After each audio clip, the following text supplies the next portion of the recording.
Jangan datang lagi cinta, bagaimana aku bisa lupa? Padahal kenyataannya engkau memang untukku.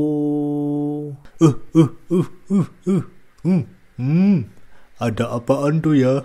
Mau ngintip dulu ah. Apa tuh? Wih, gede. Wih, mantap kali. Harudang,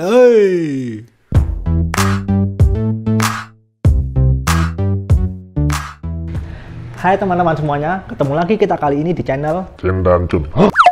Jun aja ya, nggak pakai Jin. Jadi di channel Jun. Setelah saya membaca komen teman-teman di YouTube saya senang sekali karena banyak sekali yang ambisius untuk membeli teleskop. Nah, setelah teman-teman mendapatkan teleskopnya, saya mau kasih info tentang bagaimana cara merawat teleskop ini. Perawatan ini dilakukan agar lensa okuler kalian terbebas dari jamur. Jika kalian menyimpannya di suhu ruangan, apalagi ber-AC, lama-kelamaan pasti okuler kalian akan berjamur dan ngefog. Kalau saya, okuler ini saya letakkan ke dalam satu wadah seperti ini. Lalu saya simpan ke dalam sebuah electric dry cabinet. Nah, dry cabinet saya ini kebetulan saya punya untuk menyimpan lensa-lensa kamera saya ya. Dry cabinet ini tersambung dengan listrik sehingga selalu menjaga kelembapan di dalamnya. Nanti di dalam sini kalian bisa mengatur suhu kelembapan yang diinginkan dan di sini ada indikator kelembapan RH-nya. Kalau untuk lensa-lensa kamera saya biasanya saya atur di antara 30 sampai 40 RH. Electric dry cabinet ini harganya lumayan mahal. Dulu saya beli 1,8 juta, kalau sekarang mungkin sudah di atas 2 juta. Untuk solusi yang lebih terjangkau, teman-teman bisa menggunakan drybox kamera. Kalau mau cari di online, ini namanya drybox kamera, cari aja. Dan di sini juga ada indikator kelembapannya ya. Ini satuannya RH. Di dalamnya nanti bisa diberi X-Dry. Nah, X-Dry ini kalau kalian beli di apotek ada harganya sekitar 8 ribuan, tapi bertahannya cuma sekitar 3 bulanan aja ya. Kalau mau lebih irit lagi bisa beli yang electric silica gel, itu harganya sekitar 200 ribuan. Tapi kalau misalkan silica gelnya itu sudah penuh menyerap air, dia bisa di charge dan nanti bisa dipakai lagi. Ini X-Dry-nya dimasukkan ke sini, caranya ke dalam dry cabinet, lalu lensa-lensa okuler kalian dimasukkan ke dalam dan ditutup.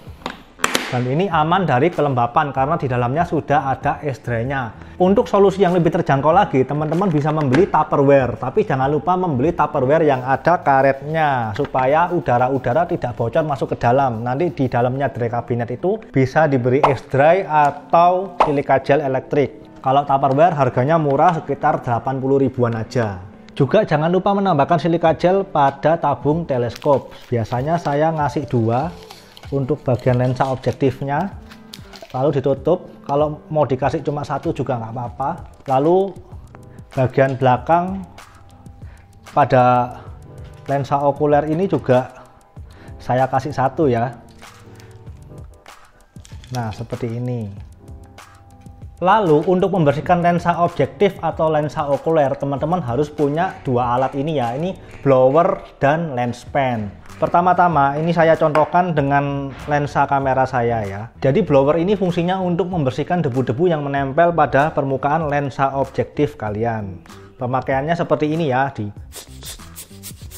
Nah, kalau sudah seperti ini, lensa kalian sudah aman dari debu-debu. Langkah selanjutnya adalah menggunakan lens pen. Nah, lens pen ini sendiri memiliki 2 fungsi ya. Yang pertama adalah kuas. Kuas ini juga bisa membersihkan permukaan lensa kalian dari debu-debu. Tapi saya jarang memakai ini karena dikhawatirkan jika debu itu berbentuk pasir akan menggores permukaan lensa kalian. Jadi saya seringnya memakai yang sebelah sini. Nah, cara menggunakan lens pen ini, permukaan lensa kalian tidak boleh kering ya, tapi juga tidak boleh terlalu banyak air. Cara yang paling mudah adalah memberikan abab terhadap lensa kalian seperti ini.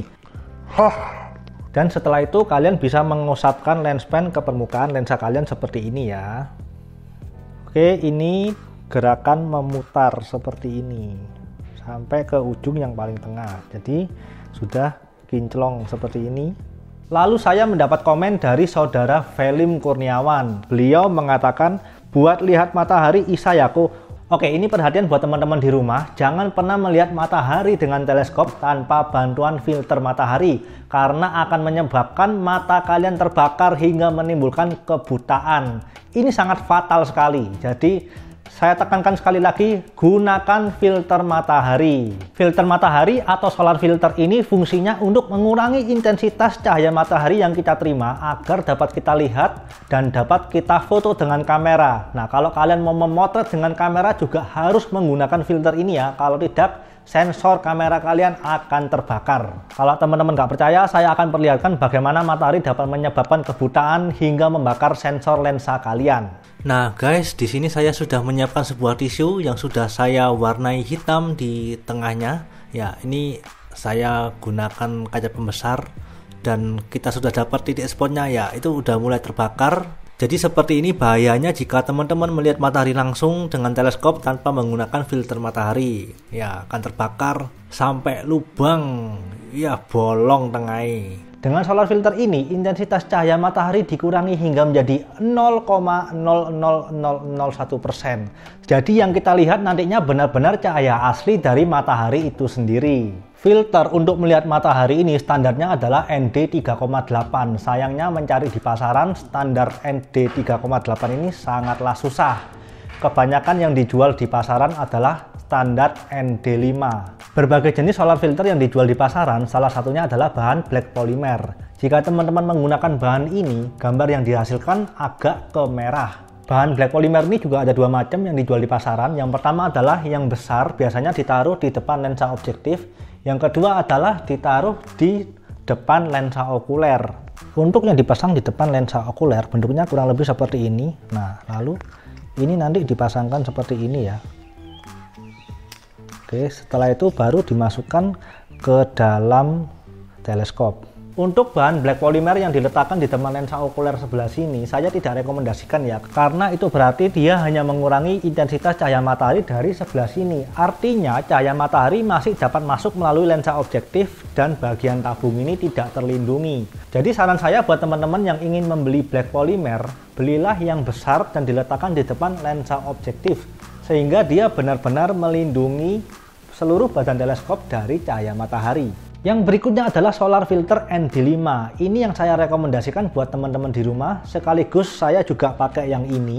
Harga yang dijual di pasaran juga bervariasi dari 300.000 hingga 900.000. Ada dua macam, ada besar dan kecil. Kalau punya saya ini yang kecil ya.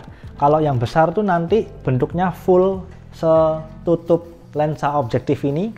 Kalau yang kecil kayak punya saya, dari tutup lensa objektif teleskop ini bisa dilepas tengahnya. Jadi nanti solar filter yang kecil ini dipasang di tengahnya, bisa pas gitu ya, seperti ini. Nah, pas dan dipasang seperti ini.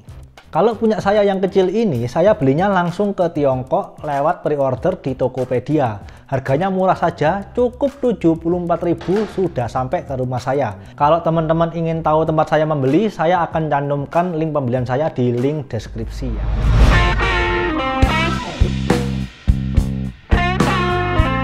Nah, sekarang kita akan melihat matahari ya. Harap teman-teman pahami dulu rules-nya. Yang pertama, kita tentukan dulu dari mana arah datangnya matahari. Lalu pastikan ujung teleskop sudah terpasang filter ND5. Lalu teman-teman siapkan selembar tisu, dan ini kita gunakan untuk mencari titik arah matahari ya. Melalui fenderscope, jika seperti ini, berarti kita sudah menemukan titik matahari. Kita gunakan tisu supaya kalau terjadi apa-apa yang terbakar adalah tisu dan bukan tangan kita. Setelah itu jangan lupa menutup kembali fenderscope dengan penutup lensa supaya tidak membakar area wajah teman-teman semuanya. Nah, semua persiapan sudah kita lakukan, sekarang saatnya kita untuk melihat matahari.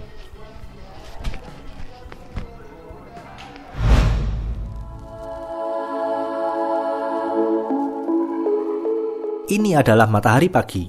Pencitraan yang saya ambil pada tanggal 6 September 2020 pukul 8.16 pagi. Matahari merupakan benda antariksa yang misterius dan membuat penasaran. Selalu ada di kehidupan kita sehari-hari, tetapi kita tak mungkin melihatnya secara langsung. Matahari atau surya merupakan bintang di pusat tata surya, terdiri dari plasma panas bercampur medan magnet. Permukaan matahari memiliki suhu sekitar 5.500 derajat Celcius, sedangkan inti matahari memiliki suhu lebih dari 15 juta derajat Celcius.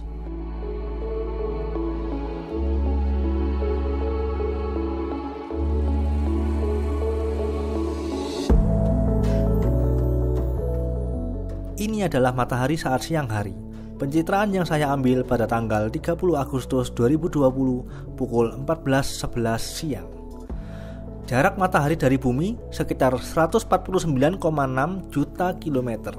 Memiliki diameter sekitar 1.392.684 kilometer. Kira-kira 109 kali diameter bumi.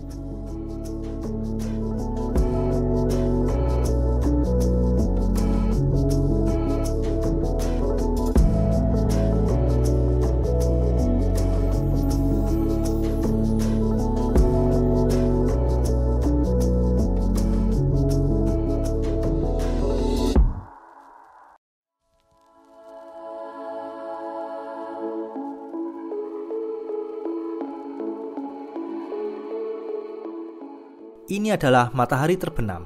Pencitraan yang saya ambil pada tanggal 4 September 2020 pukul 17.04 sore.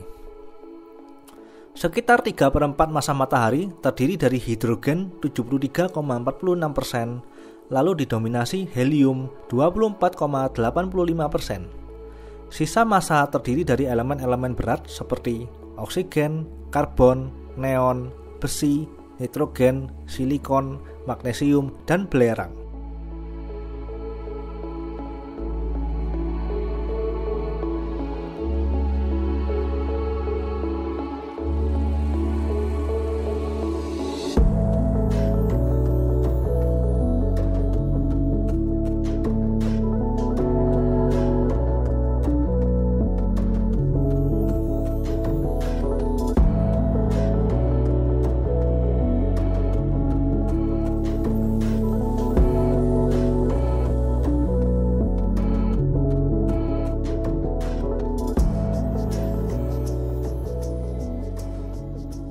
Berikut adalah hasil foto setelah melalui proses imaging.